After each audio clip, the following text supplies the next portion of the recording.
भोजपुरी रसूम लोकगीत में आप सभी लोगों का स्वागत है।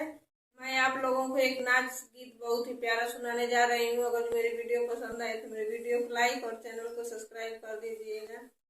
हर गैली से मिया सो हर गैली गछिया से नायले, परदेसी बालमुआ से नायले।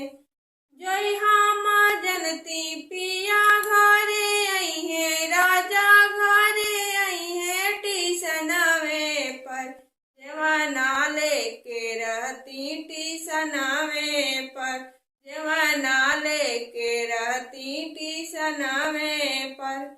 अपने मोजवती अपने यार के जेवती सासुआ जी से, बरतन मजवती सासुआ जी से। हर गैली से मिया सो हर गैली गछिया से नायले, परदेसी बालमुआ से नायले। जब हम जनती पिया घरे अइहे, राजा घरे अइहे टीसनवे पर, गेड़ुआ लेके रहती टीसनवे पर, गेड़ुआ लेके रहती टीसनवे पर।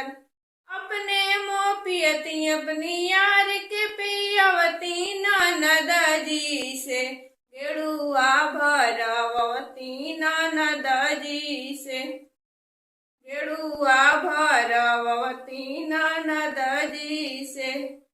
हर गैली से मिया सो हर गैली गछिया से नायले, परदेसी बालमुआ से नायले। जय हम जनती पिया घरे अइहे, राजा घरे अइहे टीसनवे पर, बिड़ावा जोड़वती टीसनवे पर। अपने मोह कुचती अपने यार के कुचवती जेठान जी से, बिड़ावा जोड़वती जेठान जी से, बिड़ावा जोड़वती जेठान जी से।